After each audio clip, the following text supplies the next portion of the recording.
Skaidrumo akademija tęsia šį seminarų ciklą, o aš esu Skaidrumo akademijos mokytojams koordinatorė ir specialiųjų tyrimų tarnybos atstovė ir labai džiaugiuosi galėdama pradėti šiandienos mūsų renginį, kuris bus, kaip matote, apie etiką ir dovanų kultūrą ugdymo įstaigose ir mes tikiuosi šio renginio pabaigoje tikrai sužinosim daug naudingos informacijos. Atsižvelgdami į tai, kad ugdymo įstaigose iš tiesų auga poreikis vykdyti veiklas ir stiprinti ne tik mokinių antikorupcinį sąmoningumą, tačiau bet ir visos mokyklos bendruomenės ar darželio bendruomenės, ugdymo įstaigos bendruomenės darbuotojų sąmoningumą.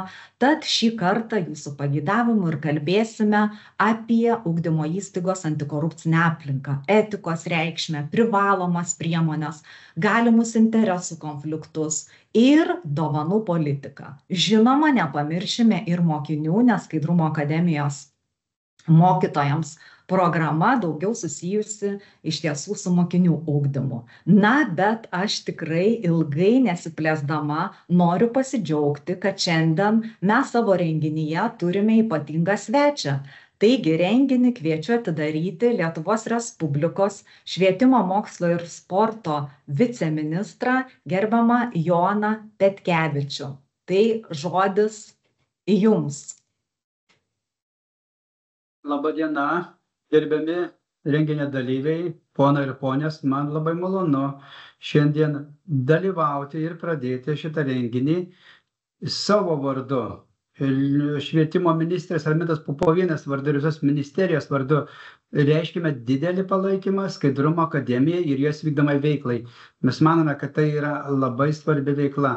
Mes kalbame apie tai, kad švietimo sistema turi būti aiški, skaidri ir tokius auklėti ateities žmonės.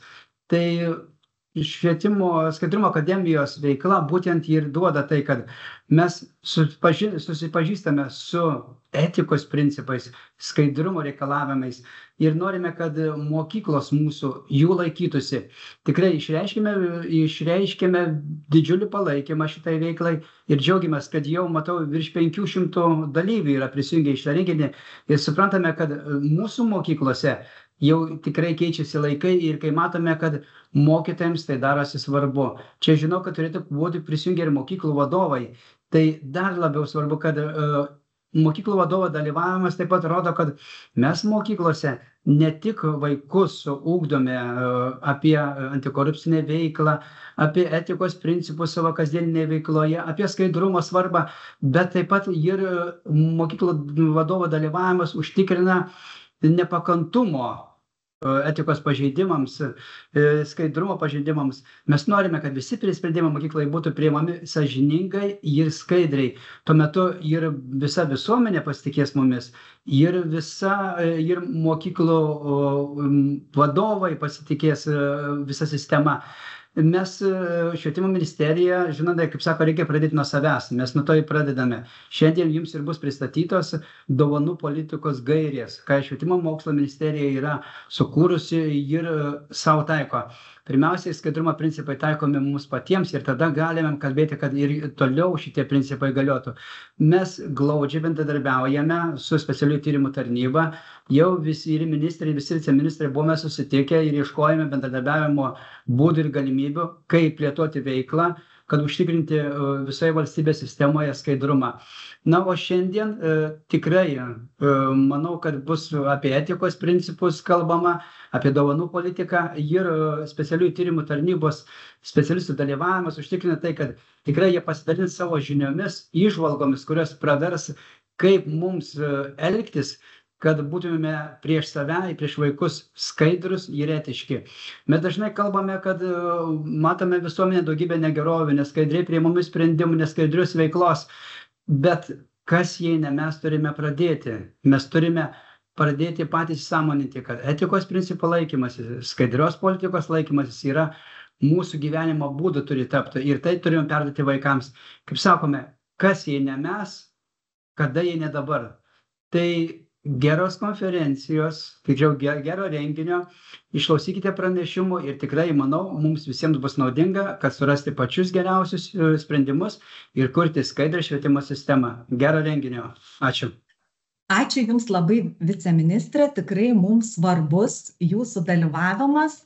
O dabar dar labai trumpai noriu pakviesti ir specialiųjų tyrimų tarnybos antikorupcinio švietimo skyriaus vadovą Beną Aldakauską. Keletą žodžių, Benai.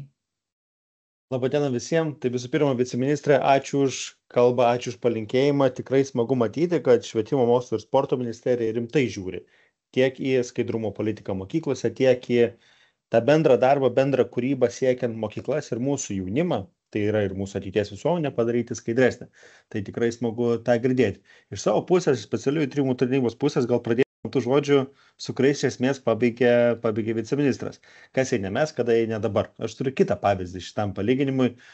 Tiesą pasakius, asmeniškai aš jau gimiau laisvoje Lietuvoje, 93 metais. Ir kai pradėjau augti, mano seneliai, mano tėvai sakydavo, nu va, tavo karta užaugs, viskas bus gerai. Lietuva neturės problemų, visi klausimai bus spręsti. Problemų, manau, turime tikrai mažiau. Klausimą esame sprendę ir pradėjo spręsti absoliučią daugumą, tačiau vis dar girdime, kai gimsta nauja karta jau po manęs, na vat jų karto jau tikrai nebus problemų. Mano palinkėjimas mums visiems, nesvarbu čia, kurios kartos būtume atstovai, dalyvaudami šiandienos renginyje ar turėdami kolegas iš mokyklų, nenumeskime atsakomybės ant ateities kartų. Nepadarykime, kad tai jie jau išspręs tas problemas. Mes šiandien galime susitarti, pasižiūrėti ir eiti tą kryptimį, kurią norime eiti kartu. Žinokite, kad tiek ŠMSM, tiek STT yra tos institucijos, kurios tikrai nėra nusteikusios kontroliuoti, bausti, drausti ir daryti kitus baisius veiksmus. Esame tam, kad padėtume, bet tam reikia bendradarbiavimo abipusio iš visų pusių. Esame didelė skaidrumo komanda. Čia turime beveik 600 dalyvių šiandien, kuriems tai yra įdomu. Įsivaizduokite, kiek dar iš mūsų turi kolegų, kuriems gali būti įdomu. Ir tas skaičius gali eksponentiškai augti. Tai jeigu mes visi kartu susitelksime ir laikysimės kaip pavyzdys etikos, dovanų kultūros, tokios, kurios sutarime laikytis, tai mums visiems gyventi bus truputuką paprasčiau. O jeigu mums gyventi yra paprasčiau, tai ateities kartai tikrai gyventi bus lengviau. Tai gero jums renginio, gero turinio, jau jisai bus tikrai įdomus. Užduokite klausimus, diskutuokite, kalbėkimės, nes kultūra nėra kažkieno nuleista iš viršaus į apačią. Kultūra yra mūsų visų sutartas dalykas, ką norime turėti ir kokią norim palaikyti. Tai nuo to priklauso, kokia jinai ir bus. Tai dėkui už galimybę, ačiū Skaidrumo akademijai už renginio organizavimą ir šitiem keliams šitam didžiulės Skaidrumo komandos žmonių, kuriem rūpi. Sėkmės. Ačiū labai. Na, o dabar jau galėtume pereiti prie mūsų darbo. Taigi, kaip ir matėte laiške, šiandien planuojame užtrukti iki 16 valandos ir turėsime iš viso 4 pranešimus pagal darbotvarkę. Tai pirmasis pranešimas mano bus, pakalbėsiu apie antikorupcinę aplinką švietime ir tokių praktinių patarimų tikrai suteiksiu. Labai džiugu, kad šiandien turime vyriausiosios tarnybinės etikos komisijos pirmininko pavaduotoją Virginiją Aleksejūnę ir išklausysime antrojo jos pranešimo. Kaip ir viceministras minėjo, dovanų politika neatsiejama skaidrumo kultūros kūrimo švietimo įstaigoje dalis. Šį pranešimą pristatys Švietimo mokslo ir sporto ministerijos atstovas Arvydas Vaitekėnas. Na ir kaip Skaidrumo akademijos mokytojams renginiams įprasta, negalim turbūt apsieiti ir be akcento apie mokinių ugdymą. Tai džiugu, kad šiandien dalyvauja Krašto apsaugos ministerijos atstovė Justina Zakarkienė, kuri mums labai trumpai pristatys renginio pabaigoje apie pilietiškumo egzaminą. Tai manau, kad darbotvarkė šitokia. Na, o į svarbiausius jūsų klausimus tikrai atsakysime renginio baigiamojoje dalyje. Kviečiame jos rašyti. Viso renginio metu kartu su manimi taip pat bus ir mano kolegė, specialiųjų tyrimų tarnybos atstovė Daina Paštolienė, kuri irgi padės man atsakyti į jūsų klausimus. Taigi ir aš linkiu įdomaus ir prasmingo laiko. Tikiuosi aktyvių jūsų klausimų ir skubu bendrinti savo pranešimą ir skaidres dalinuosi ir klausiu jūsų, kadangi dabar jau nematau, ar matosi skaidrės. Ir ar girdite? Taip, matosi. Taip, ačiū Jums labai. Tuomet pradėsim. Taigi šiandieninis mano pranešimas bus apie antikorupcinę aplinką švietime ir pasistengsiu ne tik teorinių, bet ir praktinių patarimų Jums pateikti ir trumpai apžvelgsiu svarbiausius dalykus, kuriuos mes privalome daryti, kurdami antikorupcinę aplinką įstaigoje. O tai įgyvendinti mus tikrai įpareigoja ne vienas teisės aktas, pradedant nuo korupcijos prevencijos, viešų ir privačių interesų derinimo įstatymų, iki pat pedagogų etikos kodeksų ar galų gale vidinių įstaigos tvarkų. Tad ir pasvarstykime, kokia antikorupcinės aplinkos svarba ugdymo įstaigose ir pasižiūrėkime ir į tuos praktinius aspektus. Bet pirmiausia, žinoma, norėčiau turbūt pradėti nuo to, kad visuomenė šiandien iš viešojo sektoriaus institucijų, darbuotojų tikisi ne tik profesionalumo, bet ir aukštų etikos standartų. Na, ugdymo įstaigos ir švietimo sektorius tikrai yra viešojo sektoriaus dalis. Na, tik galbūt čia norėtųsi atkreipti dėmesį ir tai, kad dažnai mes skaidrumą ir prevenciją matome kaip kažkokį formalų reikalavimą. Na taip, turėti taisykles, tvarkas, vėliau teikti ataskaitas teigėjams. Tačiau antikorupcinė kultūra tikrai ne vien dokumentai. Tai kasdieniai mūsų pasirinkimai, kaip ir sakė ir Benas, ir turbūt visiems tikrai aišku, bet čia svarbiausia, kad visa bendruomenė tas mūsų taisykles ir dokumentus suprastų vienodai, vertintų ir jų laikytųsi. Tai kas padeda, kas trukdo? Nuo ko galime pradėti, ką stiprinti, ką puoselėti, gali veiklinti, nes tikrai žinau, kad daugelis iš čia susirinkusių tikrai savo ugdymo įstaigose turi ir atsakingus asmenis ir turi tam tikras priemones, kurias vykdo, bet ko gero daugeliu iš jūsų kyla klausimų ir susitikimų metu mes tikrai jų išgirstame, na kurgi pas mus gali atsirasti tos korupcijos, mokykloje ar darželyje. Bet vis dėlto, net ir mokykloje ar darželyje gali kilti etikos ar korupcijos rizikų. Na, jeigu žvilgteltume į korupcijos žemėlapį, nors jis ir leidžia mums pasidžiaugti ganėtinai gera švietimo mokslo ir sporto ministerijos ir jai pavaldžių įstaigų pozicija čia korumpuotumo vertinime, tačiau pasižiūrėjus respondentų atsakymus, ypač valstybės tarnautojų, įmonių vadovų, matome, kad pastaraisiais metais vis tik situacija nebuvo tokia jau gera, nes po truputį, kaip matote, tie reitingai krenta, tad pilkųjų zonų, arba kitaip tariant, ir rizikos zonų mes ko gero tikrai turime. Ir aš norėčiau apie jas kaip tik ir pakalbėti. Jeigu pasižiūrėtumėm į specialiųjų tyrimų tarnybos patirtį, tai tikrai esame turėję ne vieną ikiteisminį tyrimą, kuris yra susijęs būtent su ugdymo įstaigos valdymu ar išorės partneriais.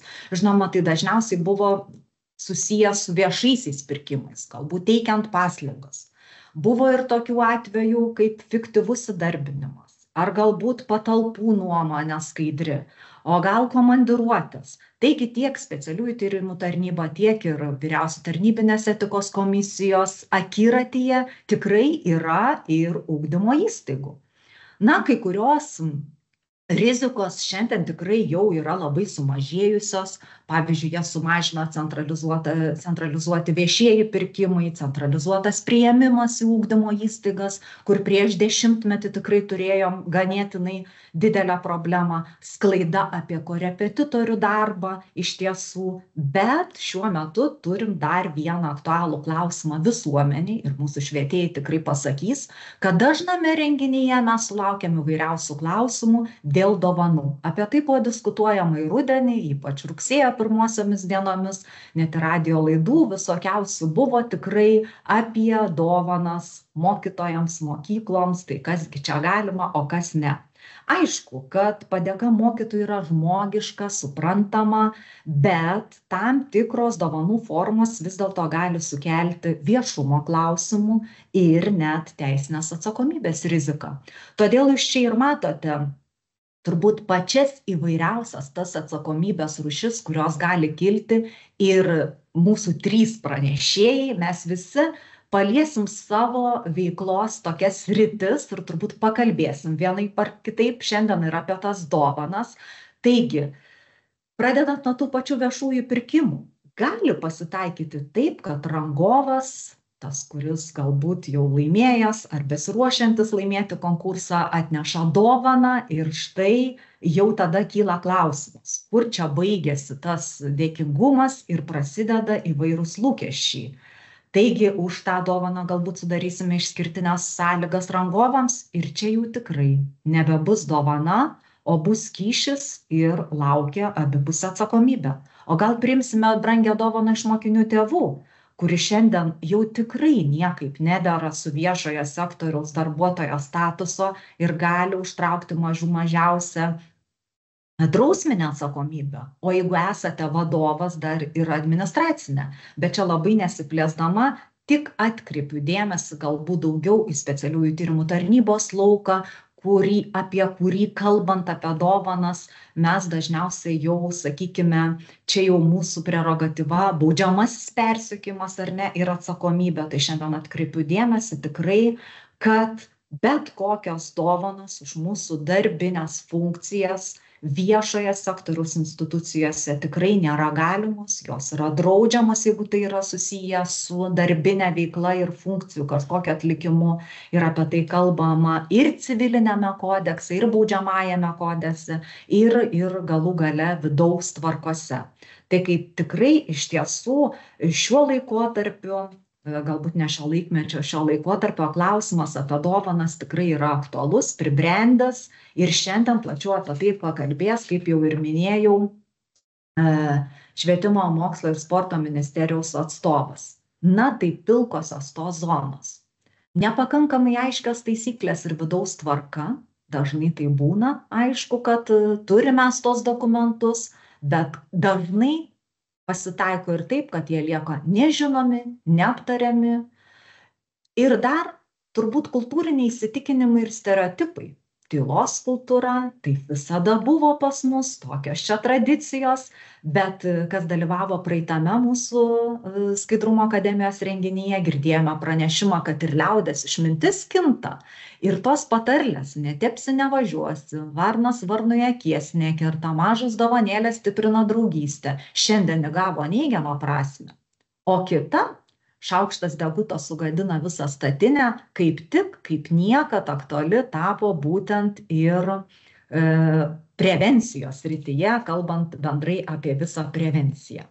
Bet tų pilkųjų zonų, kaip žinote, yra visokiausių, bet turiu ir gerą žinią. Antikorupcinę aplinką nėra labai sunku sukurti, jeigu mes laikytumėmės tokių elementarių susitarimų ir per aiškumą, susitarimus, aiškias ribas, refleksiją, galų gale bendradarbiavimą galėtumėm tą antikorupcinę aplinką tikrai nesunkiai sukurti. Tik svarbu, kad tai nebūtų tik dokumentai ar kažkokie formalūs draudimai, kaip atrodytų, lyg tai to ir užtektų. Bet aiškios ribos apsaugo ir darbuotojus, ir tėvus, ir mokinius, kai visi žino, kas priimtina, mažiau vietos lieka interpretacijoms ir nesusipratimams. Tikrai nesakom ir nenorim čia labai akcentuoti, kad ta dovanų politika tokia jau čia svarbi, bet tikrai turim atvejų ir klausimų iš visuomenės, o galbūt kartais visuomeniai tiesiog ir mūsų bendruomenėms tiesiog paaiškinimo ir komunikacijos pristinga. Taigi, norėtųsi pakalbėti ir apie tuos žingsnius, kuriuos jūs darote, bet dar kartelį priminti. Ir džiugu, kad ir viceministras apie tai pasisakė, jog nuo ko pradėti, juk labai svarbi yra ir vadovo pozicija.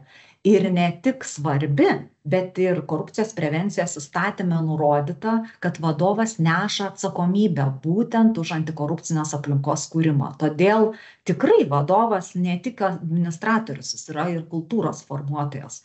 Tai ačiū tiems vadovams, kurie rūpinasi, turi aiškią poziciją, skatina atvirai kalbėti, rodo pavyzdį ir užtikrina sąlygas veikti. Matyt, vadovas visų dalykų sužiūrėti negali, taip, ir mes tikrai rekomenduojame įstaigoje turėti kažkokį darbuotoją, kuris būtų atsakingas už komunikaciją, už antikorupcinę aplinką, už pasikalbėjimą su steigėju, ir ten tikrai yra korupcijos prevencijos specialistai. Ir prevencininkas tikrai iš mūsų tarpo, tų žinių nėra, kartais atrodo tiek daug, bet mes tam ir turim sukūrę Skaidrumo akademiją, kad galėtumėm jums padėti. Taigi, prevencininkas tikrai gali pasižiūrėti į aplinkos visą situaciją, numatyti tinkamiausias priemonės, įstatyme irgi yra proporcingumo principo, žiūrim tik kitas, kurios reikalingos, turėti ryšį su darbuotojais, na ir būti tokiais bendradarbiaujančiais tandemu su vadovu, kad iš tiesų ta veikla būtų veiksminga. Ir ne tik vadovas ir prevencininkas čia svarbus. Iš tiesų, jeigu mes neįtrauksim darbuotojų ir puikiai ten susidėliosim visas tvarkas, tai matyt, tai neveiks. Na dar čia nepažymėta ir visa visuomenė.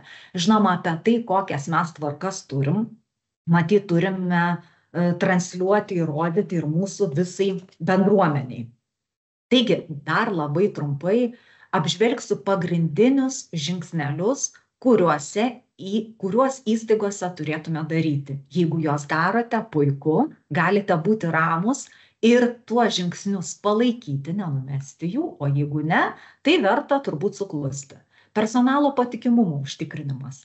Taip, tikrai yra svarbus dalykas ir kiekviena įstaiga, tame tarpe ir ugdymo įstaiga, turi pasitvirtinti pareigybių sąrašas ir jeigu jūs priimate asmenį į vadovaujančias pozicijas, dažniausiai tai pavaduotojai, dar galbūt kažkokios pareigybės, tikrai nepamiršti kreiptis į specialiųjų tyrimų tarnybą, informacijos ir tik tuomet gavus tokį atsakymą jau patys priimam sprendimą priimti ar nepriimti. Vadovų šituo dalyku rūpinasi aiškus steigėjas.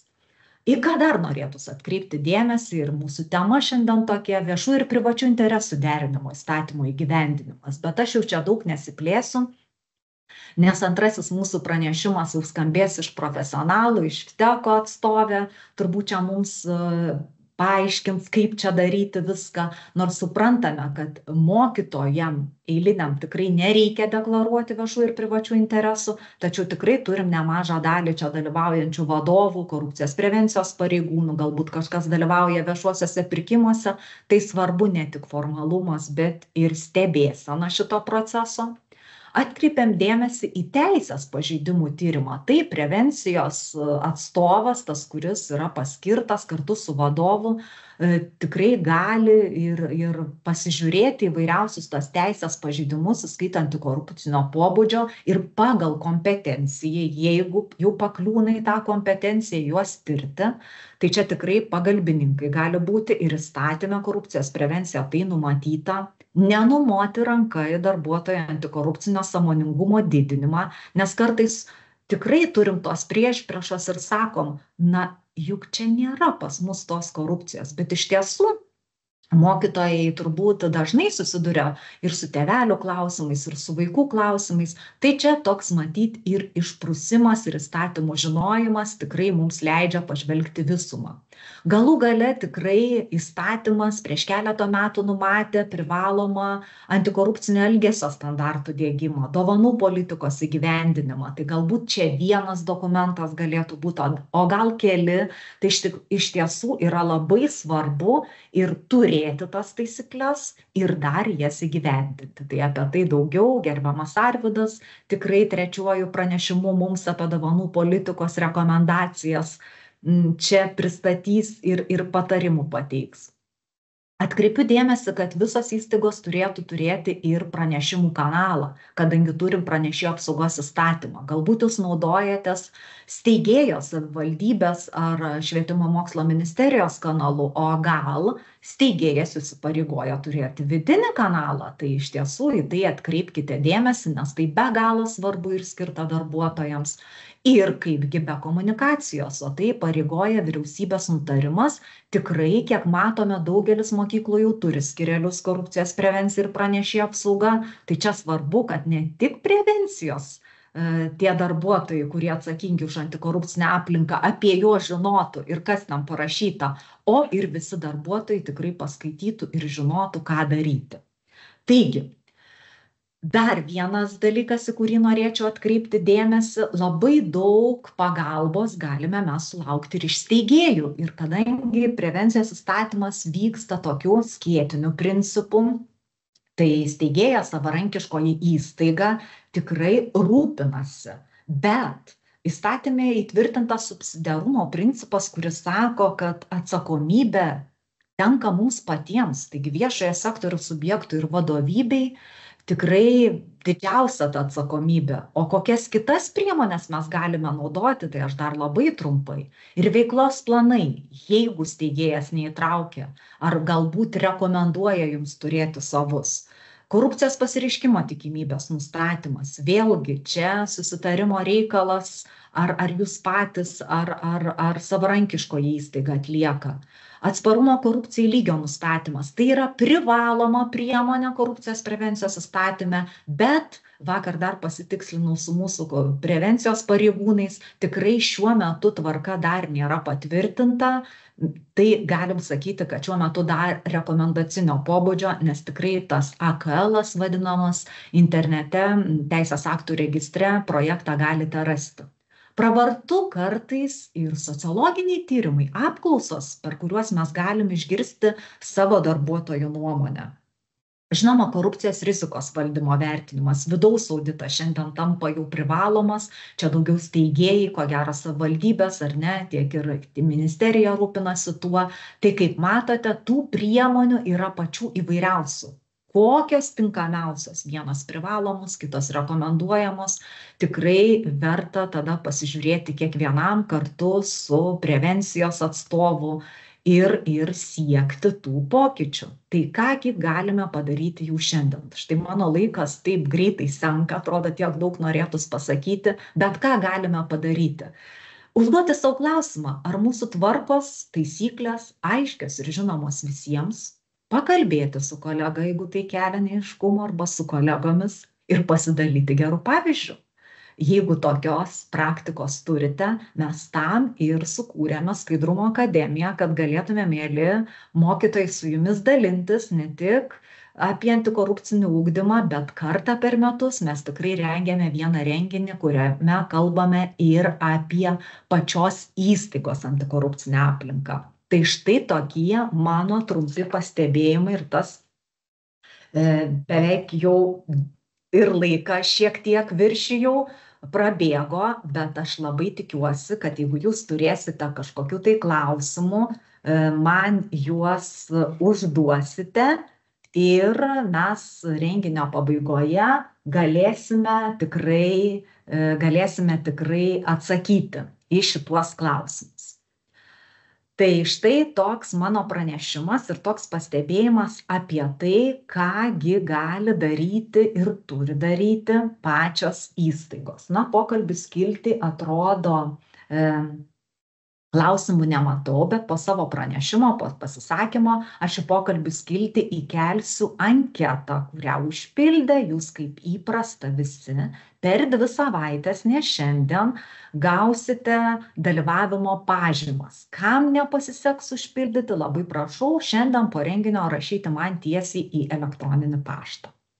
Na, lyg ir pokalbių skiltį aš tokių klausimų aktyvių savo nematau, tad skubu kviesti sekančią mūsų pranešėją, tai yra Vyriausios tarnybinės etikos komisijos pirmininko pavaduotoja Virginija, kuri matau jau įsijungia mikrofoną. Virginija, ar galite kamerą įsijungti?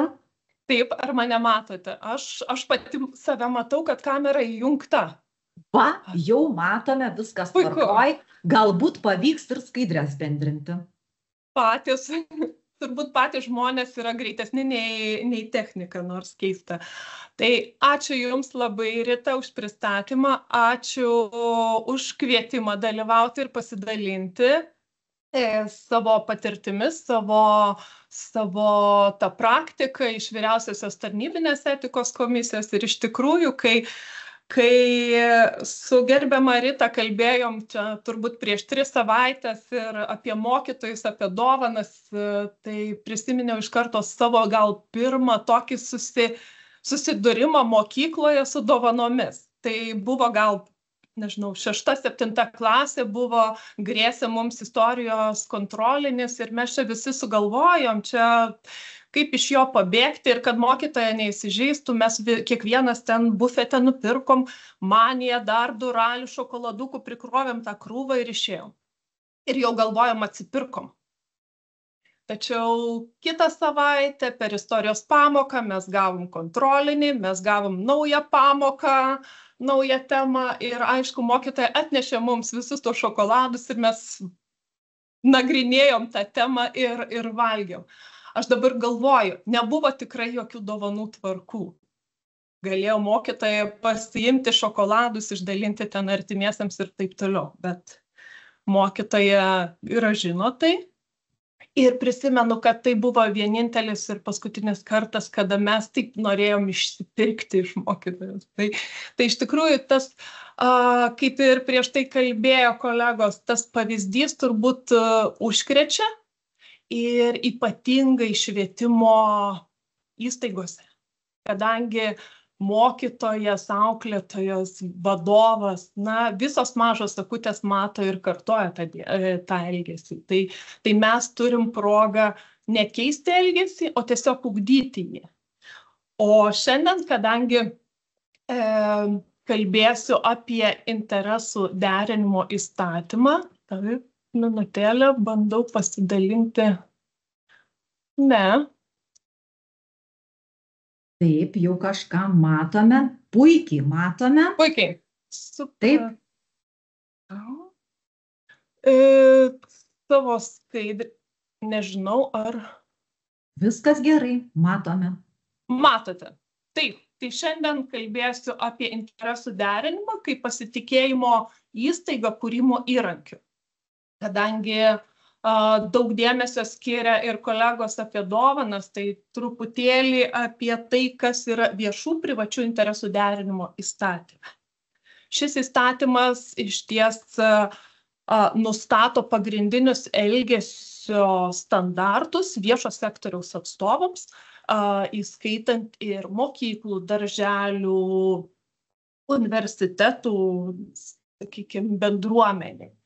Tai laikas spaudžia, todėl mano sprintas tas bus toksai, na, sudominti, galbūt kažkam bus nauja sužinoti, o jau kur toliau informacijos ieškoti, aš pabaigoje pasidalinsiu.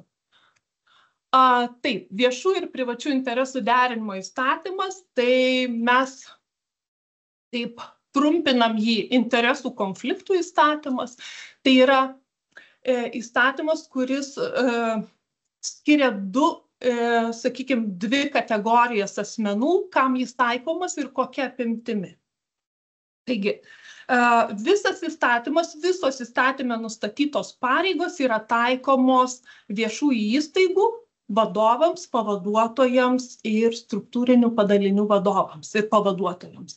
Tai kitaip sakant, mokyklos direktoriaus pavaduotojai, jeigu yra kažkokie struktūriniai padaliniai, jų vedėjai, pavaduotojai, jiems yra taikoma visos įstatyme nustatytos pareigos.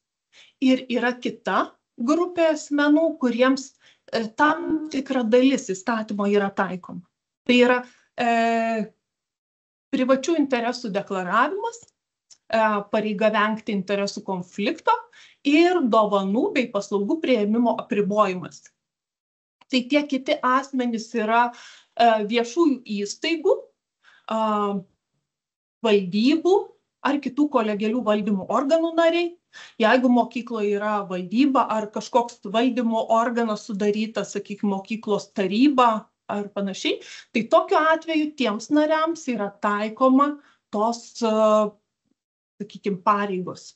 Deklaruoti privačius interesus, vengti interesų konflikto ir nepriimti dovanų tarnyboje. Taip pat viešųjų pirkimų dalyviai. Viešųjų pirkimų komisijos nariams, iniciatoriams, asmenims atliekantiems supaprastintus pirkimus. Šiems asmenims yra taikomas įstatymas ir dar noriu atkreipti dėmesį, kad vadovas įstaigos suderinę su vyriausiąją tarnybinės etikos komisija gali įtraukti asmenis į deklaruojančių asmenų sąrašą, jeigu jų funkcijos yra susijusios su finansais, su turtu, su administraciniais sprendimais arba su viešosiomis paslaugomis. Ką tai reiškia? Pavyzdžiui, mokyklos vadovas nori įtraukti finansininką į deklaruojančių asmenų sąrašą. Finansininko pareigos, žinoma, susijusios su finansais. Tokiu atveju kreipiasi į FTECą ir prašo suderinti to asmens įtraukimą į deklaruojančių asmenų sąrašą. FTECas pritaręs, vadovas priima galutinį sprendimą ir jau šiam finansininkui yra taikoma pareiga deklaruoti privačius interesus, vengti interesų konflikto ir nepriimti dovanų savo tarnyboje. Bet atkreipiu dėmesį, kad ši nuostata vadovas pats priima sprendimą, kokius asmenys jis norėtų įtraukti į deklaruojančių asmenų sąrašą. Pagrindinės viešų privačių interesų derimo įstatymo pareigos yra, kaip ir minėjau, privačių interesų deklaravimas, truputėlį pagrindinės taisyklės pasakysiu, pareigų turto informacijos naudojimas asmeniniai naudai gauti. Tai tokia nuostata, kuri bene daugiausia mokyklose mano praktikoje buvo pažeidimų. Tai kažkas nešasi ten kompiuterius, naudoja asmeniniais, vyksta į komandiruotės, tik artimieji ir panašiai. Kita pareiga yra vengti interesų konflikto arba pareiga valdyti tinkamai pagal įstatymo nuostatas interesų konfliktą ir dovanų priėmimo ribojimai. Atkreipiu dėmesį, kad ta pirma kategorija asmenų, jie vadinasi valstybinėje tarnyboje dirbantis, kur priklauso, pavyzdžiui, darželio vadovas, pavaduotojai, jiems taikoma taip pat ir atstovavimo ribojimai, atvesimo laikotarpis, bet čia trumpai turiu įtilpti į savo laiką, dėl to nesiplėsiu. Kalbant apie privačių interesų deklaravimą, tai yra kelios funkcijos. Tai nėra formalus dalykas, kaip turiu užpildyti tą dokumentą ir pateikti. Tai yra, pildant privačių interesų deklaraciją reikėtų įvertinti iš tikrųjų, kokia mano artima aplinka, sakykime, gali paveikti mano sprendimus, arba kitaip sakant, kokius klausimus tarnyboje darbe aš galėčiau spręsti susijusius su mano artimaisiais, mano paties, sakykime, nežinau, laisvalaikiu ar verslo kažkokiais interesais ir panašiai. Taigi, tai nėra privačių interesų deklaravimas, nėra formalus veiksmas. Ir reikia pergalvoti, kaip iš tikrųjų yra. Kodėl? Todėl, kad deklaruojant privačius interesus yra, įvertinama tos galimos rizikos. Plus, deklaracijos yra viešos, deklaracijas tikrina, sakykime, ir savivaldybėse atsakingi už interesų konfliktų įstatymo priežiūrą asmenys ir tiesiog gali patarti ir atkreipti dėmesį į tam tikras asmens deklaruotas, sakykime, tos privačius interesus, kurie gali kelti riziką. Kai mes ateinam į tarnybą, privačių interesų deklaraciją privalu pateikti per 30 kalendorinių dienų. Bet ji yra tęstinė. ji nėra kaip mokesčių inspekcijos, kai aš iki gegužės 1 turiu deklaruoti ir tada pamirštu vėl metams. Ne. Jeigu deklaravus privačius interesus, atsiranda kažkokių duomenų, kuriuos reikėtų atskleisti privačių interesų deklaracijai, tokiu atveju nedelsiant, bet ne vėliau kaip per 30 dienų privalu papildyti deklaraciją. Interesų konfliktas. Kaip sako Vyriausios tarnybinės etikos komisijos, turbūt 80% darbo sudaro interesų konfliktas. Jį apibrėžia įstatymas, tai yra situacija, kai deklaruojantis asmuo, atlikdamas pareigas ar vykdydamas tarnybinį pavedimą, turi priimti ar dalyvauti priimant sprendimą susijusį ir su jo privačiais interesais. Kitaip sakant, tai yra, jeigu aš darbe galiu spręsti klausimus susijusius su mano privačiais interesais, man kils interesų konfliktas. Pernai rudenį turbūt bene garsiausias buvo interesų konfliktas. Buvęs Amerikos prezidentas Joe Bidenas suteikė malonę savo sūnui. Labai klasikinis interesų konfliktas. Jis pasirašė dekretą, suteikdamas, atleisdamas nuo atsakomybės savo artimą asmenį. Tai čia toks, mes stebėjomės, kad jis neišvirto į kažkokį didelį skandalą, parašė žiniasklaida, bet tas ir pasibaigė. Iš tikrųjų, tai yra klasikinis interesų konfliktas, kurio reikėtų vengti būtent įstatyme nustatytomis priemonėmis. Kada gali kilti interesų konfliktas? Kai asmuo sprendžia klausimus susijusius su deklaracijoje nurodytos, sakykime, duomenimis. Tai yra artimo asmens darbovietė, tai gali būti įvairūs, sakykime, sandorių šalis ir panašiai. Tai čia yra tokie klasikiniai, išrinktos klasikinės aplinkybės, kurios gali kelti interesų konfliktą. Tai yra paties asmens papildomas darbas arba individualus užimtumas, pavyzdžiui, asmuo papildomai skaito paskaitas ir mokykla nusiperka jo paskaitas, seminarą, artimo asmens darbas. Taip, iš tikrųjų pasitaiko, kai dažnai mokyklose atveju, kada artimi asmenys dirba toje pačioje mokykloje. Ir jeigu tai yra vienas iš artimų yra vadovas ar pavaduotojas, jis negali išvengti tiesiog sprendimų dėl savo artimo asmens. Taip pat nuosavų verslų, kartais viešieji pirkimai tie patys, ypač regionuose. Mažas regionas, nėra daug tiekėjų ir pasitaiko, kad, sakykime, pirkime dalyvauja artimo asmens bendrovė arba darbovietė ir panašiai. Taip pat su juridiniais asmenimis, kurių dalyvis, tai yra akcininkas ar narys, yra pats deklaruojantis asmuo ar jam artimas asmuo. Finansiniais kažkokiais ryšiais susiję asmenys. Pavyzdžiui, aš paskolinau pinigų, po to sprendžiu klausimą dėl paskolos, sakykime, gavėjo. Taip pat, kai kalbant apie interesų konfliktą, iš tikrųjų visada galvoja asmenys, žmonės, kad tai yra tik tai su gerbūviu susiję klausimai. Tačiau ir neigiamas sprendimas gali kelti interesų konfliktą. Taigi visokie ginčo šalys, ar jeigu, sakykime, asmuo kreipiasi į kažkokias institucijas dėl kito asmens elgesio, tokiu atveju jau tie teisinio ginčo šalis gali kelti interesų konfliktą. Tai ką daryti, jeigu kyla interesų konfliktas?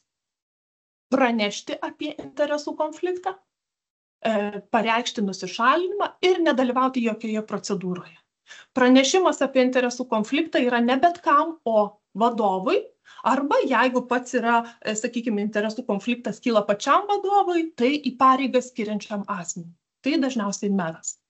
Pareikšti nusišalinimą būtent ir nedalyvauti. Tai yra, aš turiu spręsti klausimą susijusi su mano privačiais interesais. Aš sakau, tas klausimas susijęs su mano mamos, pavyzdžiui, darbovietė ir nusišalinimu. Ir jeigu mano vadovas ar į pareigas skiriantis asmuo negrąžina manęs, netmeta mano nusišalinimo, tokiu atveju aš daugiau nebedalyvauju to klausimo svarstyte. Tai tiek trumpai apie interesų konfliktą. Interesų derinimo įstatymas numato dovanų apribojimus. Tai yra, kad asmeniui draudžiama priimti dovanas ar paslaugas, jeigu tai susiję su tarnybinė padėtim ar tarnybinėmis pareigomis. Ir yra keletą išimčių. Tai yra jeigu dovanos gaunamos pagal tarptautinį protokolą, pagal tradicijas, reprezentacijai skirtos dovanos ir kai dovanomis naudojamasi tarnybiniais tikslais. Tai noriu atkreipti dėmesį, kad tradicijos tai yra susijusios su valstybinėje tarnyboje dirbančio asmens pareigomis. Ką tai reiškia? Tai reiškia kalėdos, gimtadieniai, joninės, Mindaugo karūnavimo diena nėra mūsų tradicija gauti dovanų. Tai gali būti profesinė šventė, įvairios, sakykime, geriausio ten darbuotojo kažkokie rinkimai yra tradicija ir panašiai. Reprezentacijai skirtos dovanos, taip pat noriu atkreipti dėmesį, taip, įvairūs ten kalendoriukai, knygutės, viskas gerai. Bet šis dovanų ribojimo išimtis taip pat reikėtų vertinti pagal interesų konflikto įstatymą.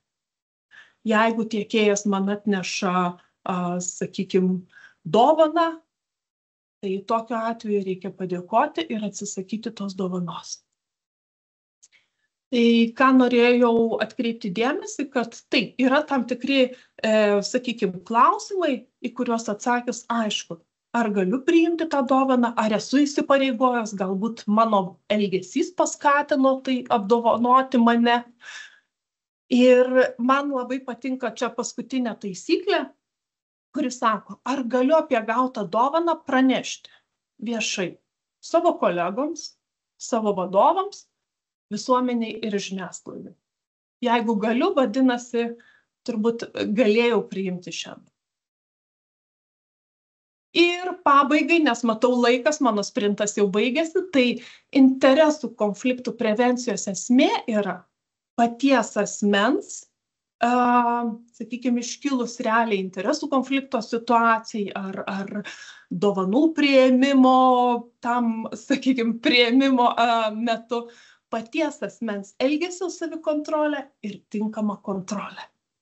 Tai tiek iš manęs, ką sudominau, suintrigavau ar panašiai, tai Vyriausia tarnybinės etikos komisija iš tiesų turi nuotolinius mokymus, kurie prieinami yra per privačių interesų registrą, o jeigu kyla klausimų ir kažkokių individualių situacijų, prašom, kreipkitės į Vyriausią tarnybinės etikos komisiją.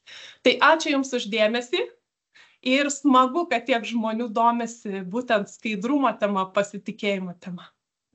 Ačiū Jums labai, Virginija, už tokį aiškų pristatymą ir pakomentavimą įstatymo, kad iš tiesų ir Jūsų pavyzdžiai rodo, kartais mes tikrai susiduriame, ar ne, ir tais giminystės ryšiais, ir galų gale perka mokymus kažkokius kyla klausimus, ar čia etiškai pasielgiam, ir gal tie viešieji pirkimai, tai nėra taip, kad mokytojas eilinis, nors ir neprivalu jam deklaruoti, o tik tam tikroms grupėms, bet vis tiek apie tas rizikas matyt turėtų žinoti ir mes valdydami tas rizikas tikrai galim tų nesusipratimų įvairiausių tikrai išvengti ir būti skaidrus. Tai kadangi mūsų tikrai auditorijoje gana nemažai dalyvauja įstaigų vadovų, tai labai tikiuosi, kad jiems buvo naudingas šis pasisakymas. Tikrai, jeigu kažkam kyla klausimų, tai tikrai rašykite, tai susitikimo pabaigoje matyt juos aptarsime. Taip, tai dar Virginija tik noriu paklausti, ar vis dėlto dažnai pasitaiko į komisiją gauti kažkokių pranešimų apie interesų galimus konfliktus, būtent apie ugdymo įstaigas? Taip, ačiū už klausimą, gerbiama Rita. Taip, iš tikrųjų pasitaiko, tikrai pasitaiko ir savivaldybėse, nes, tai yra vienas iš pagrindinių turbūt šiuo metu yra turto naudojimasis ir artimų asmenų darbas toje pačioje įstaigoje.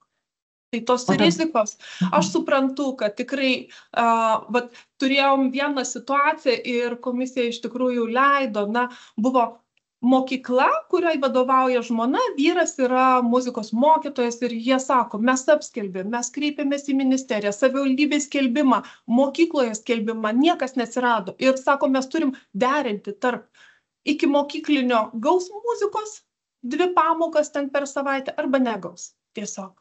Tai žinot, visada reikia kalbėtis. Jeigu turite problemą, visada reikia kalbėtis ir galbūt mes kartu galim rasti sprendimą. Bet matyt, kai deklaruojame ar ne šitą santykį, tada jau visuomeniai aišku, nebėra ko slėpti, visiems viskas aišku ir tuomet klausimų kyla tikrai mažiau. Tai tikrai, ačiū Virginija labai jums. O aš matau pokalbis kilti dar, man klausimas buvo kilęs ir čia turbūt irgi ta tema. Vienas iš mūsų dalyvių sako, kad mokyklose daugiausiai yra mokytojai arba valytojos, kur paimti tuos, kurie kompetentingai gali atlikti ir tą pačią antikorupcinę priežiūrą. Tai iš tiesų visose viešojo sektoriaus institucijose matyt mes nerasim tokių profesionalų. O vieni iš kitų mokomės ir čia neišvengsim, kad iš mūsų pačių tarpo tos atsakomybės bus perimamos. Tai tiesiog yra turbūt kartais ir savanorių, o jeigu nėra savanorių, tai vis tiek vadovas matyt atrenka tą žmogų, kuriam ta veikla rūpėtų, kuria domėtųsi ir tų priemonių jų nėra tiek labai daug, o pagalbos, ypač Skaidrumo akademijos puslapį tikrai tie, kurie atsakingi, nenusiminkite, o ieškokite ir tikrai į daugelį klausimų galite rasti įvairiausius atsakymus, kaip ir minėjo gerbiama Virginija, net ir užėję į vyriausios tarnybinės etikos puslapį. Dabar žiūriu, ar turime dar kažkokių klausimų. Vienas klausytojas klausia, patikslinkite, ar tikrai įstaigos tarybos nariai privalo užpildyti deklaraciją? Virginija, gal jūs galėtumėt pasakyti, čia matyt turima tarybos, mokyklos tarybos, ar čia mokyklos taryba būtent tai būtų? Taip, iš tikrųjų, tai pagal viešų privačių interesų derinimo įstatymą numatyta, kad jeigu tai yra viešųjų įstaigų, kurių savininkė yra ar dalininkė yra valstybė, savivaldybė, valdybų ar kitų kolegialių organų nariai, valdymo organų nariai. Tai jeigu taryba yra įvardyjama kaip kolegialus valdymo organo narys, įstatuose, nuostatuose, tai tokiu atveju taip. Tie nariai įgyja, sakykime taip, privačius interesus deklaruojančio asmens statusą. O čia dar yra papildymas, jeigu mokyklos tarybos nariai dar yra sudėtyje ne tik mokytojai, bet turbūt ir tėvai, neretai ir mokiniai, tai čia turbūt ne visiems kyla, ar ne, pareiga? Čia yra visiems, iš tikrųjų, pagal įstatymą turėtų būti visiems. Visiems. Kadangi išimties nėra, šiuo atveju tiesiog viešoji įstaiga taip atitinka ir jeigu tai yra valdymo organo narys, tai tada visiems be išimties. Ačiū Jums už atsakymą. Ir dar Jurgita klausė, sveiki, ar teisingai supratau, kad privačių interesų derinimo deklaraciją pakartotinai reikia teikti tik tada, kai atsiranda kažkokių interesų persikirtimų. Pakartotinai? Turbūt, Virginija, sakysit, taip, iš tikrųjų, papildyti ją, atnaujinti ją, jeigu kažkokie neaktualūs, sakykime, duomenys yra deklaracijoje. Bet privačių interesų deklaraciją papildyti reikia ne tuomet, kada kyla interesų konfliktas, o tiesiog atsirado. Pavyzdžiui, jeigu aš esu kokia viešųjų pirkimų komisijos narė, įsigijau turiu sandorį su potencialių tiekėjų ir panašiai. Tai tokiu atveju aš ir papildau nuo savo sutarties sudarimo per 30 kalendorinių dienų ir turiu papildyti, kad taip pirkau sandorį, atkreipiu dėmesį, kad tas, pavyzdžiui, sandoris turėtų būti virš 3000 eurų. Ir dėl to sandorio šalies aš galiu spręsti tarnyboje klausimus. Taip, ačiū, o dabar matyt pereinam prie kito pranešėjo. Arvydas, gerbiamas Švietimo mokslo ir sporto ministerijos įstaigų veiklos vyriausiasis specialistas, jau bendrino savo skaidres. Arvydai, jeigu galit, dar šitą piltuvėlį ir tada dar grįžkite, viskas gerai, matome, o likusius klausimus užduosime renginio pabaigoje. Aš tikrai paskaitysiu, matau, pokalbių skiltyje dar turime, bet žodis jums, gerbiamas Arvydai. Sveiki, malonu sveikinti visus renginio dalyvius. Ačiū, Rita, jums už pristatymą ir pakvietimą į jūsų renginį, padalyvauti, diskutuojant tikrai labai aktualią švietimo bendruomeniai tema.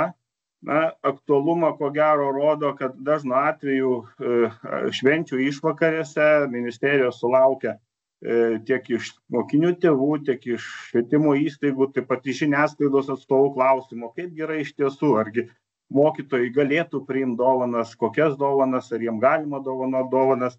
Tai šitos diskusijos, bet kokiu atveju, yra naudingos tuo, kad ieškoma kartu sprendimų. Ir šiandienos mano pranešimo tikslas ir yra skirtas dovanų politikos klausimams. Kam švietimo įstaigai ta politika yra reikalinga ir ar jinai yra labai svarbi. Tai be abejo, nes pirmiausia mes kalbame apie švietimo įstaigos reputaciją, apie skaidrumą, apie interesų konfliktų prevenciją. Ir būtent dovanų politika tai yra nekas kita kaip įstaigos kultūros dalis, tai yra skaidrumo standarto dalis, pagal kurią tiek švietimo bendruomenė įstaigos, tiek visa visuomenė susidaro įspūdį apie įstaigą, apie jos vertybės, kultūrą, etiką, apie visą veiklą. Ir tai tikrai šis sritis įstaigai yra labai svarbi. O kodėl ta tema yra aktuali, taip pat dar ir dėl to aspekto, kad yra nepakankamas vis tik mano supratimu teisinis apibrėžtumas dėl dovanų klausimo švietimo įstaigose. Kaip pristatė gerbiama Virginija iš Vyriausiosios tarnybinės etikos komisijos, tai yra vienas iš teisės aktų viešų privačių interesų derinimo įstatymas, jis yra skirtas deklaruojantiems asmenims ir ten yra aiški nuostata, kad deklaruojantis asmenys negali priimti dovanų dėl savo einamų pareigų, išskyrus minėtame įstatyme numatytas išimtis, kai dovanas yra dėl tradicijų, pagal protokolą, reprezentacinės dovanas. Tačiau tik dalis švietimo įstaigų darbuotojų, tai yra įstaigų vadovai, jų pavaduotojai, padalinių vadovai pavaduotojai, viešuosiuose pirkimuose dalyvaujantis asmenys yra deklaruojantis asmenys. Didesnė švietimo įstaigos darbuotojų dalis tai yra nedeklaruojantis asmenys ir tiesiogiai viešų privačių interesų derinimo įstatymas jiems netaikomas, tačiau visi pedagoginiai darbuotojai, tiek įstaigos vadovai, jų pavaduotojai, tiek mokytojai, dėstytojai turėtų laikytis švietimo mokslo sporto ministro patvirtinto pedagogų etikos kodekso, kuriame aiškiai yra pasakyta, kad pedagogas negali piktnaudžiauti savo padėtimi ir naudoti jos asmeninės naudos tikslais. Taigi, kad ir netiesiogiai šiame teisės akte yra sąsaja ir su dovanomis. O kokie yra galimi sprendimai tolesni, kad tai būtų aiškesnė pozicija. Tai esu kalbėjęs su sveikatos apsaugos sektoriaus darbuotojais, tai jų manymų tai, kai viešųjų ir privačių interesų derinimo įstatyme gydytojai buvo įrašyti kaip deklaruojantis asmenys, tada dingo visi klausimai, buvo aišku, kad gydytojai negali imti dovanų ir dėl einamų pareigų. Koks galimas sprendimas švietimo srity, tai be abejo galėtų būti viename iš norminių teisės aktų, tarkim, kad ir pedagogų etikos kodekse nustatyti, kad pedagogams dėl einamų pareigų negalima imti dovanų. Bet tai yra, ko gero, daugiau politinio apsisprendimo klausimas ir čia reikalinga švietimo bendruomenės diskusija šito klausimu ir pritarimai. Ir kitas kelias, tai ko gero, yra dovanų politikos kūrimas pačioje įstaigoje, įteisinant tai jos vidaus teisės aktuose. Tai galėtų būti tiksliniai teisės aktai skirti dovanų politikos gavimą ir apskaitą nustatantis teisės aktai, gali būti ir įstaigos pedagogų etikos ir elgesio kodeksai, taip pat darbo tvarkos taisyklėse šitą aspektą galima atskleisti. Ir šio renginio metu norėčiau pristatyti leidinį, tai yra dovanų politika švietimo įstaigose, kuris buvo parengtas norint švietimo įstaigų bendruomenėms suteikti daugiau aiškumo ir žinių dėl dovanų politikos, pateikti rekomendacijos ir geros praktikos pavyzdžius. Leidinį galite rasti švietimo mokslo ir sporto ministerijos interneto svetainėje, skyriuje korupcijos prevencija, skiltyje vidaus teisės aktai ir kita informacija. Ir dėkojame specialiųjų tyrimų tarnybos saugumo skyriaus, taip pat vyriausiosios tarnybinės etikos komisijos atitikties skyriaus vadovams ir darbuotojams už patarimus ir pagalbą rengiant šitą leidinį. Na, o leidinys susideda iš kelių dalių, tai yra, kaip minėjau, yra teorinė dalis, kurioje yra apibrėžiama dovanos samprata, rodomi dovanos ir kyšio skirtumai, atskleidžiami dovanų priėmimo teisiniai aspektai. Kitą dalį sudaro praktinių situacijų apžvalga. Na ir viena iš dalių yra, tai galima pavadinti tarsi šablonas įstaigos lygmens teisės akto, kuriame yra pateikiami esminiai principai, kuriuos švietimo įstaiga gali prisitaikyti savo, kurdama ir formuodama dovanų politikas, nuostatas.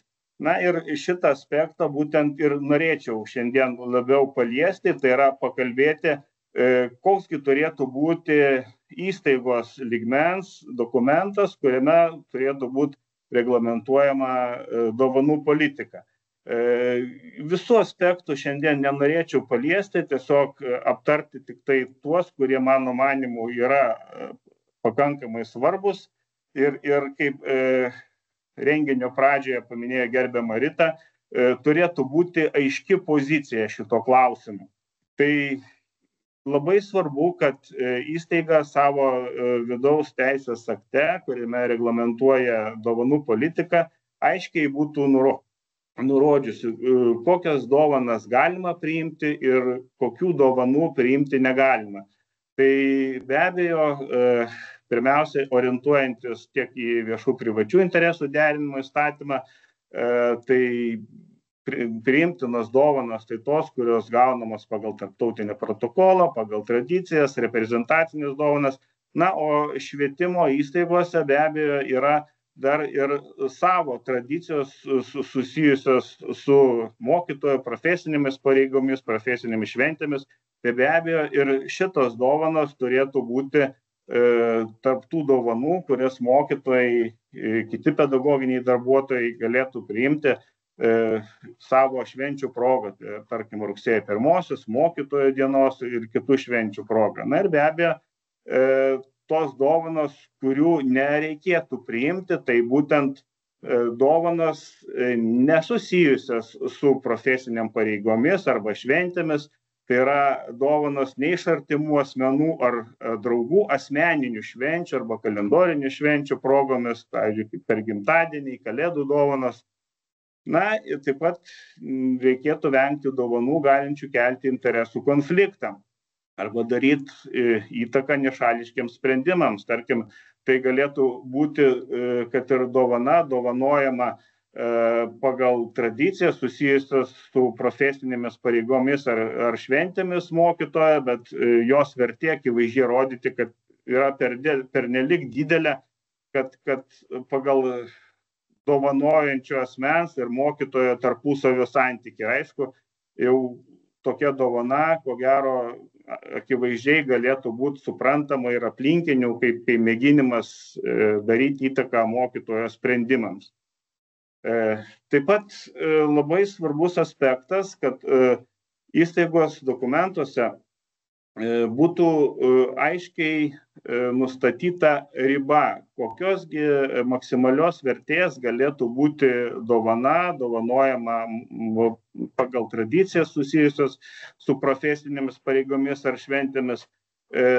Kokia tai suma, tai ko gero pačios švietimo įstaigos sprendimas, bet tai galėtų būti kaip pavyzdys, kad pusę bazinės socialinės išmokos dydžio arba vienos bazinės socialinės išmokos dydžio. Na, kai rengiame gaires, tai šitas dydis buvo 55 eurai, šiandieną tai yra 70 eurų. Tai, kaip minėjau, šitos sumos tai yra pačios įstaigos, ko gero, apsisprendimo reikalas, bet svarbiausias dalykas, kad aiškumas turėtų būti ir dovanos ribos turėtų būti numatytos. Taip pat labai svarbus aspektas tai yra dovanos vertė, nuo kurios jinai tampa ne jos gavėjo nuosavybė. Pagal viešų privačių interesų derinimo įstatymą numatyta, kad dovanos pagal protokolą, pagal tradicijas arba reprezentacinės dovanos, kurios viršija 150 eurų vertę, turi tapti įstaigos nuosavybė. Tačiau yra atvejų, kai įstaigose yra taikoma ir nulinė dovanų politika. Tai yra dalis įstaigų nusistato, kad nesvarbu, kokia yra dovanos vertė, visos dovanos tampa įstaigos nuosavybė. Taip pat svarbus ir aiškus dalykas turėtų būti dovanų vertinimo ir registravimo tvarka, nes įstaigos taiko įvairią praktiką, nuo kokios vertės dovanos turi būti registruojamos. Tai, kaip ir minėjau, galėtų būti galbūt ir pusė bazinės socialinės išmokos dydžio, galbūt mažesnė suma arba vienas bazinės socialinės išmokos dydis. Tai yra irgi įstaigos apsisprendimo dalykas. Tai yra svarbiausias aspektas, kad šita vertė aiškiai būtų nustatyta, kad būtų aiškiai procedūra. Nagrinėjant įstaigų patirtį dovanų politikos srityje, aptiktas toks įdomus dalykas, kad įstaigos kartais taiko tylaus sutikimo taisyklę. Tai yra nustato dovanos vertę, nuo kurios, iki kurios dovana gauta laikoma jos gavėjo nuosavybė ir jos nereikėtų deklaruoti ir registruoti įstaigos dovanų registre. Bet taigi irgi ta vertė, jinai įvairi, ko gero, būna ir tai yra įstaigų apsisprendimo taip pat reikalas, bet šitos procedūros turbūt aktualios tuo atveju, kai įstaiga turi didelį srautą dovanų ir tiesiog vengiama tokių perteklinių varginančių procedūrų. Taip pat turėtų būti aiškiai nustatytos dovanų registravimo procedūros įstaigos dovanų registre, tai yra per kiek laiko dovana turėtų būti užregistruota, kokiam asmeniui jinai turi būti pateikta, per kiek laiko turėtų būti įtraukta į dovanų registrą. Ir taip pat dovanų vertės nustatymo procedūros. Dažniausia, tai ko gero, siekiant perteklinių procedūrų, dovanų vertė, ko gero, tikslinga, kad įsivertintų pats dovanos gavėjas. Kaip jis tai galėtų padaryti, tai ko gero, tai nėra šiais laikais padaryti sunku elektroninėje erdvėje ar kitos informacinėse šaltiniuose paieškant analogiškų dovanų, bet šitos informacijos būtent reikia tam, kad jis galėtų priimti sprendimą, ar dovaną registruoti, ar ta dovana turėtų būti jo nuosavybė. ar jis turėtų tą dovaną perduoti įstaigai.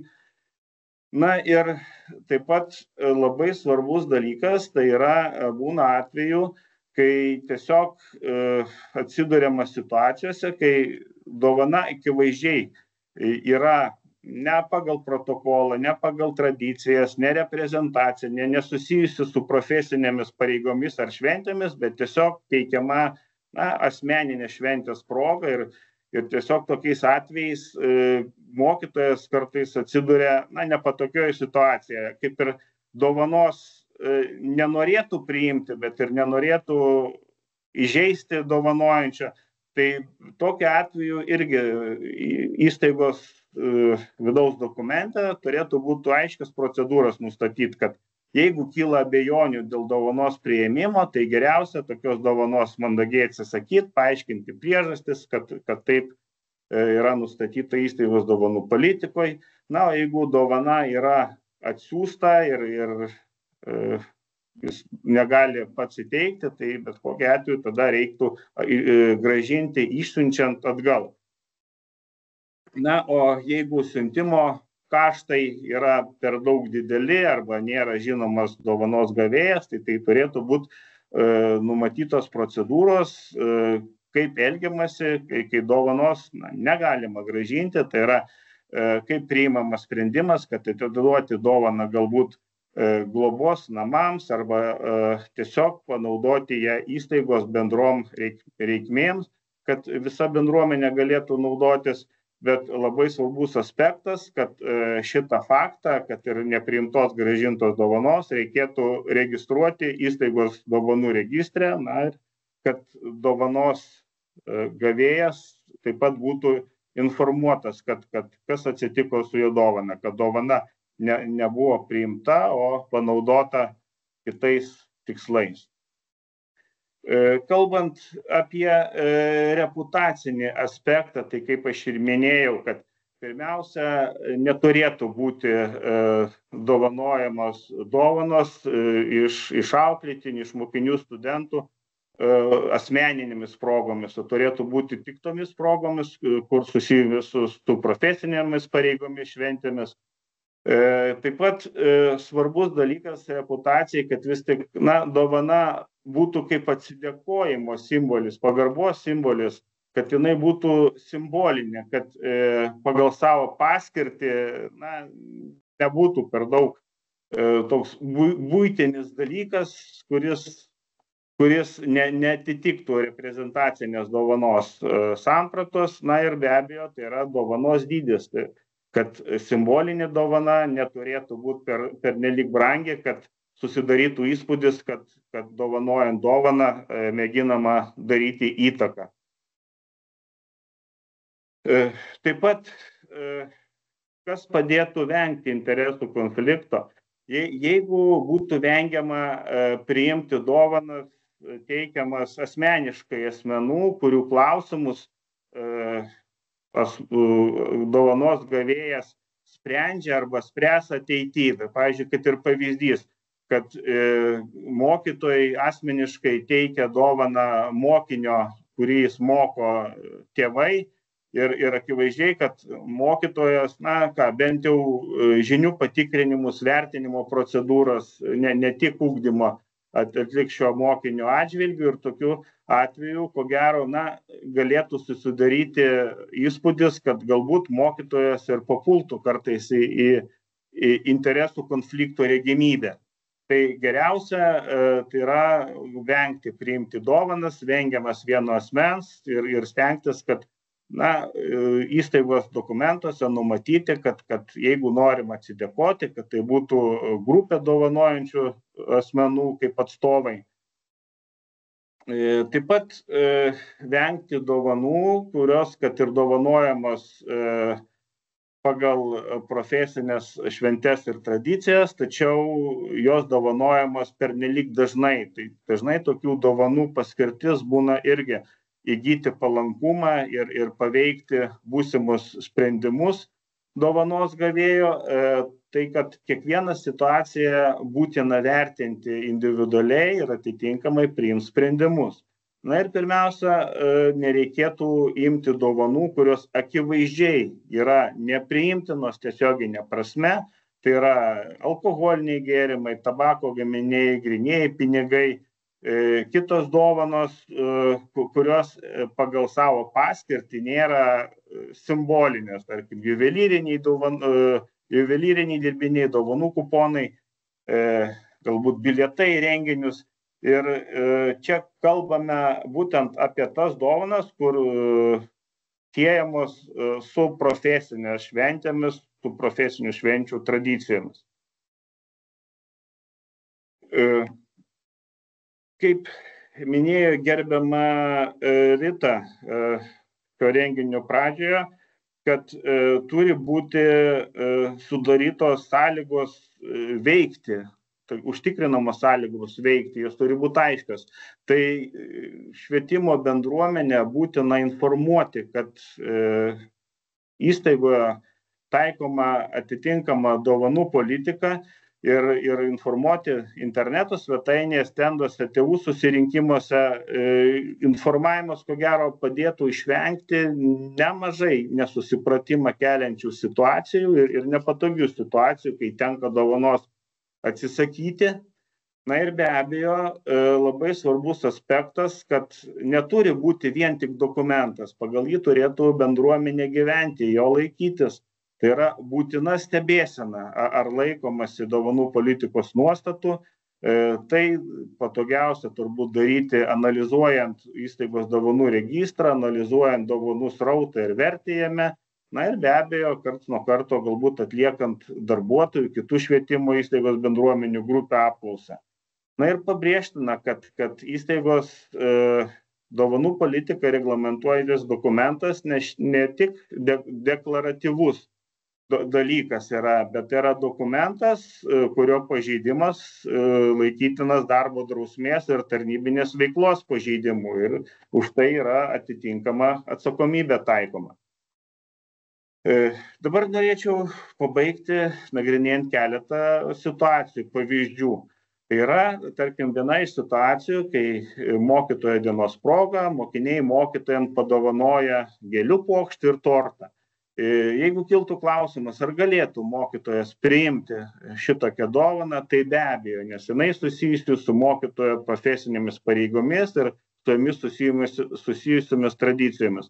Tačiau šitame aspekte taip pat galėtų būti tam tikrų niuansų.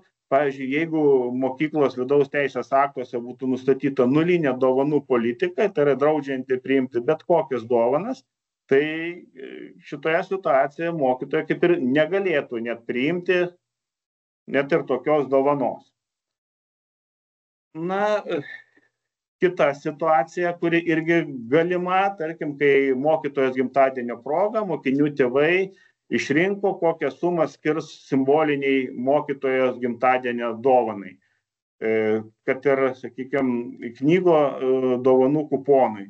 Tačiau šis aspektas, tai yra, kaip matote, niekaip nesusijęs su profesinėmis šventėmis.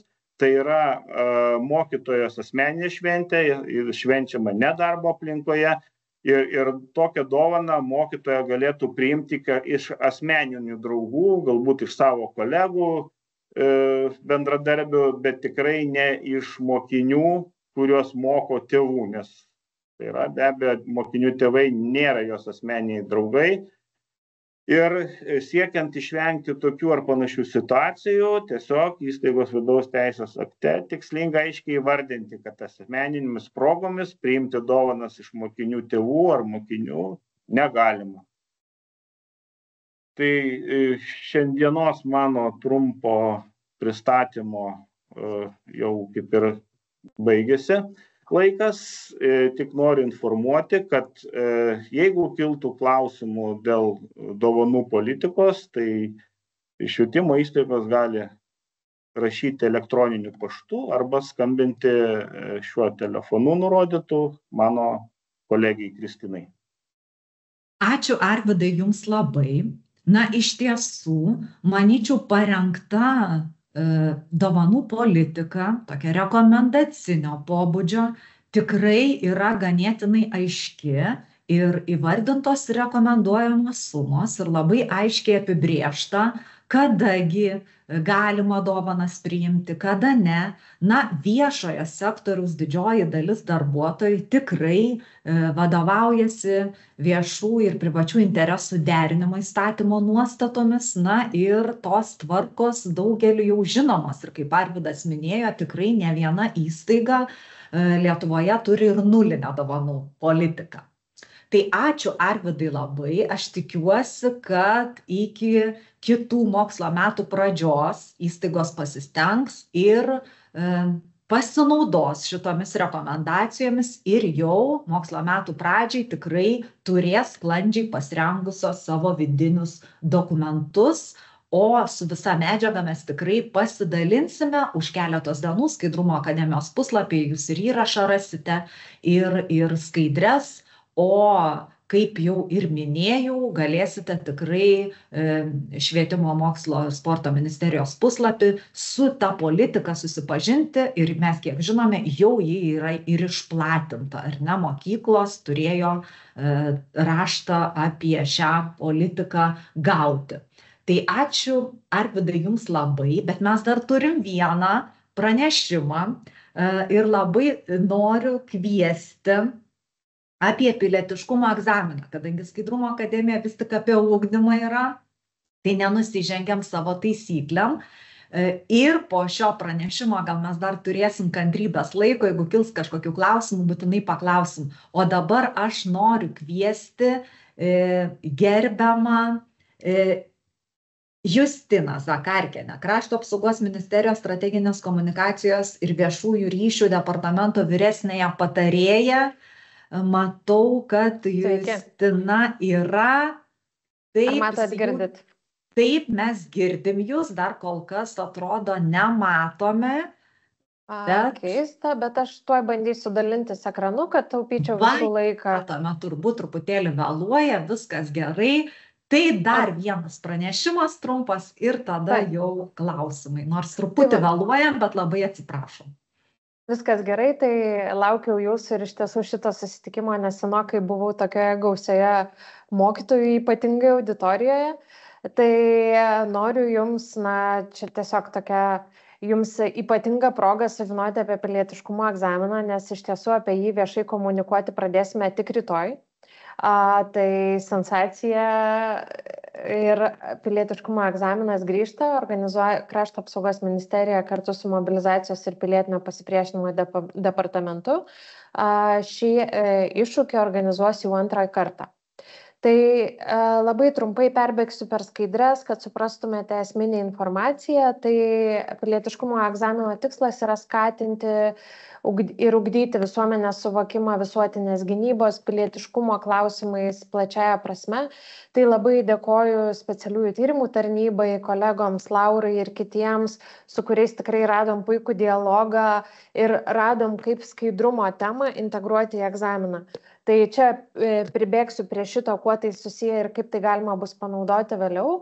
O paties egzamino tikslinės auditorijos bus vyresniųjų klasių moksleiviai, tai taip žiūrim į gimnazistus, studentai, nevyriausybinio organizacijų atstovai ir plačioji visuomenė. Tai tiesiog www.pilietiškumoegzaminas.lt registruojantis galima bus pasirinkti, kuriai kategorijai save dalyvis priskiria.